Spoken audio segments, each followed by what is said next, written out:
Coming up on Nightside, it was the first annual Yava Golf Tournament Toy Drive. Hear how the proceeds are helping underprivileged children of Yuma. Plus, Yuma Regional Medical Center will be issuing visitor restrictions beginning on the 10th. We'll tell you why. And a family's home is a little warmer tonight after Christmas came early. We have that heartwarming story coming up next. Live from KYMA Studios, this is News 11 Nightside, your #1 source for news in the desert Southwest. Thank you for joining us. Heather Yago has the night off. Well, today was the first annual Yava Golf Tournament Toy Drive at Mesa del Sol Golf Course. Yava, which stands for Yuma Area Veterans Association, encouraged all participants in the tournament to bring wrapped toys. All proceeds will go to help the needy children this Christmas. They're going to use the money to take angels off the angel trees all over Yuma County. The angels on the trees have children's names on them with a wish list and a child's name. All money is staying in Yuma, and all of it will be going towards the and also Catholic Community Services and Amberley's Place and other local charities. Fun for everyone, but the most important thing, we raised a lot of money for charity. Well, congratulations to Hank and his team. And Friday night, a family's Christmas, was a little brighter. The Salvation Army and Bobby's Territorial Harley-Davidson came together to adopt a family this Christmas. The Harleys rolled up together, and members of the Yuma, Arizona Harley-Davidson Owners Group, also known as HOG, set up a tree and brought presents for the family. The house was a little warmer when they were all done with it. Lights, a tree, lots of presents, food, and plenty of hugs and smiles to go around. Every year they like to help out the community where they can. Well, we support the Salvation Army through our toy run, but this year we wanted to bring some smiles to a family, so we decided to sponsor a family this year. You know, the motorcycle community really comes together for this time of year. This woman said she is thankful to Salvation Army, Bobby's Territorial Harley-Davidson, and God, because she didn't think her grandchildren would have a good Christmas this year. And now, thanks to them, it will be a beautiful Christmas. That is so sweet. Well, next weekend, the Yuma Hog chapter will be putting on the 26th annual Toy Run, which is another opportunity to bring smiles to the less fortunate. And Yuma Regional Medical Center is changing visitor guidelines during flu season. News 11 met with health professionals to hear why they've chosen to implement visitor restrictions.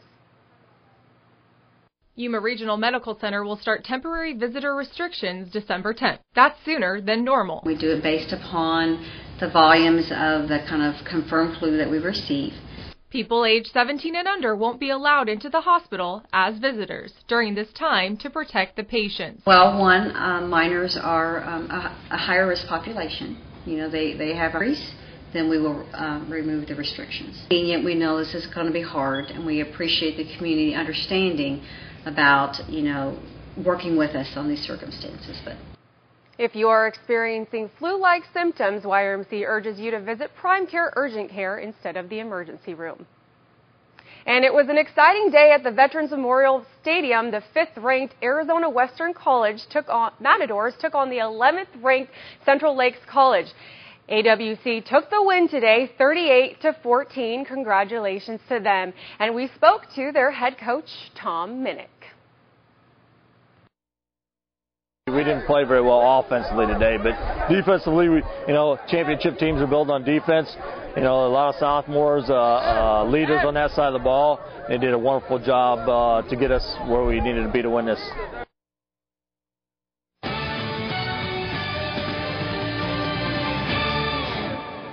Well, we are currently experiencing mild temperatures, but are they supposed to stick around? Well, let's take a look outside at the beautiful live shot. Thank you to our friends at Yuma Rehabilitation Hospital for that view.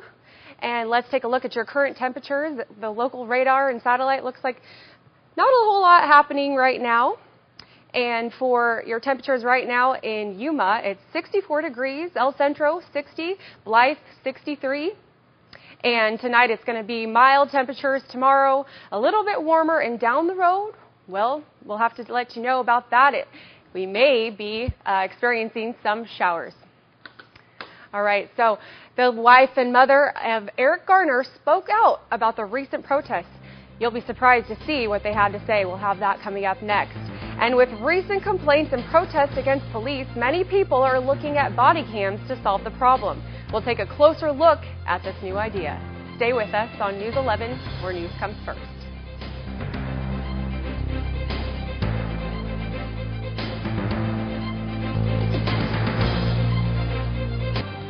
Welcome back. Well, a Seattle, Washington police officer punched a woman in the face after she aimed a kick at the officer while being placed under arrest. The whole encounter was recorded on video by an in-car police camera. Natalie Swaby reports. Please don't touch me. You're under arrest. Why am I under arrest? First came the kick from a handcuffed suspect, what they call a brutal assault.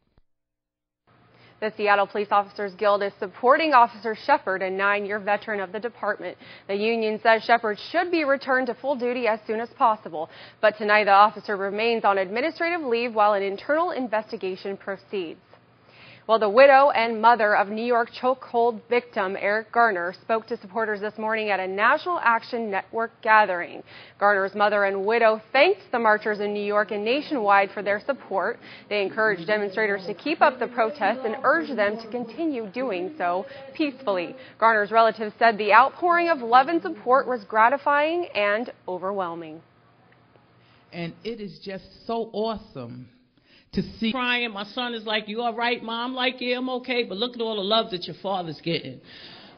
With high-profile complaints against police now dominating the headlines, there's a new call to put body cameras on thousands more officers nationwide. Garrett Hawk found out why this could give a big boost to one Kansas company. Inside this nondescript Johnson County office building, more than 100 employees design, build, and sell the small cameras now considered to be the next big thing in law enforcement. Over the last year, the interest in body cameras really skyrocketed.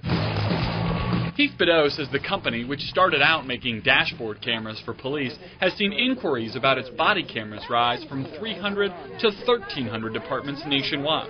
He wore a camera during our interview to show us how the picture looked. We really believe that body cameras are going to be on just about every officer, in the next few years. The company also sells software to help departments manage all that video the camera. I'd much rather have the video than not. More than 30 people were arrested in North Carolina after protesters stopped traffic and didn't follow orders during protests over police killings of unarmed black men. More than 100 protesters marched to the Durham Freeway, shutting down traffic for about half an hour Friday night. No one was injured, but the windows of a police cruiser were shattered. Arrests also took place outside the Durham Performing Arts Center. Protesters are upset about grand juries not indicting police officers in deaths in Ferguson, Missouri, and New York. And former Secretary of State Hillary Rodham Clinton is speaking out about the recent tensions brewing over race and policing in the U.S. While speaking at the Massachusetts Conference for Women in Boston Thursday, Clinton said that she was pleased to hear that the Department of Justice would be investigating the cases of both Eric Garner and Michael Brown. Clinton also spoke about what she believes needs to be done to keep such incidents of police violence from happening again. Let's invest in what works. Let's make sure that federal funds to state and local law enforcement are used to bolster best practices rather than buy weapons of war that have no place on our streets or contribute to unnecessary force or arrest. After a year of recovering from a knee injury, U.S. skiing star has returned to the slope. We'll tell you who and what she walked away with after finally going full out in the race. And is rain in our future? We'll tell you that right after the break. Stay with us on News 11, where news comes first.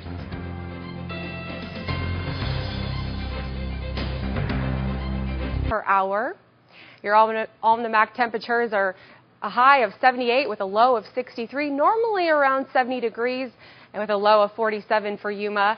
Records dating back to 1966, a high of 70 and a low of 30, dating back to 1892. And El Centro's almanac temperatures, a high of 76, a low of 58, normally around 71 degrees for a high, 41 for a low. Records dating back to 1966, 95 degrees for a high, and 1960, 26 degrees for a low. All right, so let's look at these current temps across the nation, see how we compare. 57 in Las Vegas, 48 in Albuquerque, 46 in Dallas, 61 in New Orleans, and 71 down there in Miami. All right, well, that's pretty beautiful over there. And look at your regional satellite and radar. There seems to be something coming in, so that rain could be just around the corner. And Pacific satellite and radar, more action happening on the screen there. So, all right, let's take a look down the road. If you're looking to leave Yuma for a while and head down to San Diego to the beautiful coast, it's a bit of patchy fog there on Saturday night, low in the 70s, and Las Vegas, low of 60s, and Phoenix, also low of 60s, but pretty nice weather, just a little cloud cover there. And tonight in Yuma, it's going to be mostly cloudy with a low of 61, not too bad, with the winds coming in from northwest, 3 to 7 miles per hour.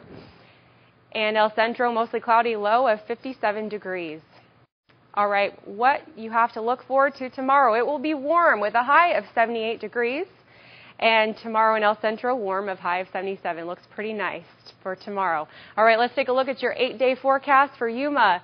Sunday at 80 degrees, Monday is going to be 79, and Tuesday, Wednesday, Thursday around 78 with a little cloud cover there.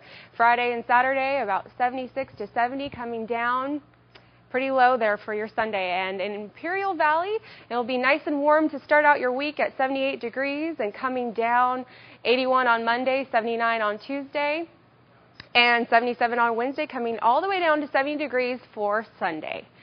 So not too bad. And like Rob Fram is reminding us, please send us your weather pics either to rfram@kyma.com or myself at mlang@kyma.com. Well, the Women's World Cup was held today. Hear why the U.S. team is in the D group, also known as the Group of Death. We'll tell you why after this.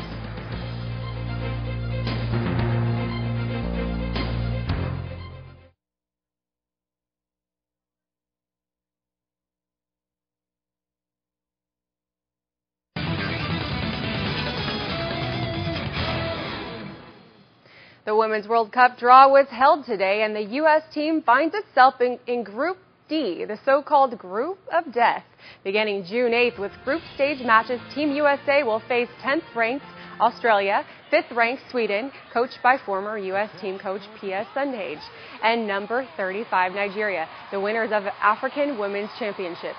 It will be a tough challenge for Abby Wambach, Alex Morgan, Hope Solo, and the rest of the U.S. team, but they will be entering the tournament ranked #1 in the world, and expectations are once again very high. The tournament takes place in Canada next summer, with finals scheduled for July 5th.